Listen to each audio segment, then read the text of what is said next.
ভাই লেপ কম্বল ছাড়া কি শীত দূর করা যায়? ভাই লেপ কম্বলের দিন শেষ ভাই। আজকে এমন একটা রুম হিটার নিয়ে আসছি, এই রুম হিটার যদি আপনার বাসা থাকে 10 মিনিট আপনি চালাবেন, পুরো রুম গরম হয়ে যাবে ভাই। কি কর? সর্বোচ্চ 10 মিনিট, তবে সেটা যে 500 স্কয়ার ফিটের রুম হয়। হ্যাঁ। আর যদি 200 থেকে 250 স্কয়ার ফিটের রুম হয় সর্বোচ্চ 5 মিনিট।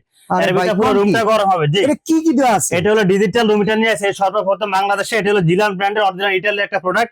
এটা আপনি কিভাবে চালাবেন আমি একটু দেখা দিচ্ছি। জাস্ট এখানে অন করে নিলাম, তারপরে হিটারটা চালু করে দিলাম। সিরামিক কয়েল না ভাই? এটা হলো 100% সিরামিক কয়েল এবং হলো ডাবল ফ্যান। আচ্ছা এটা আচ্ছা ফ্যান থাকবে দুইটা। ভাই, এ তো নগদ গরম হয়ে গেছে ভাই সাথে গরম। এটা এখন 2000 ওয়াট চালু করে দিছি। আচ্ছা। এভাবে যদি 10 মিনিট চালান 500 স্কয়ার ফিট কভার করবে। এটা ম্যানুয়ালে চালাতে পারবেন, রিমোটও চালাতে পারবেন। ভাই। এটার দাম কত? এটা প্রাইস থাকবে আজকে ডিসকাউন্ট প্রাইস মাত্র 6500 টাকা। ভাই এই যে ছোট একটা মিয়া করে, এটার দাম কত? ভাই মিয়াকো এটা প্রাইস হলো 3600। আচ্ছা। এটা আছে নোভা, এটা প্রাইস হলো আপনার হলো 3000 টাকা। আচ্ছা। তারপরে একটা আছে এলজি কোম্পানি, এটা প্রাইস হলো 5500 টাকা। এটা হলো মিয়াকো 2000 ওয়াট, এটা প্রাইস হলো 4800 টাকা। এটা হলো 3500 টাকা, এটা হলো 3000 টাকা। ভাই এইটা কত? এটাও 3000 টাকা। এটা হলো এলজি কোম্পানি, এটা এলজি প্রত্যেকটা কি কোম্পানি। ভাই সিরামিক কয়েল? প্রত্যেকটা সিরামিক কয়েল এবং প্রত্যেকটারে 5 বছর ওয়ারেন্টি থাকবে। স্ক্রিনে দেওয়া নাম্বারে যোগাযোগ করে সারা বাংলাদেশ থেকে নিয়ে নিতে পারবেন চমৎকার রুম হিটার। আর লাগবে না লেপ কম্বল। জি।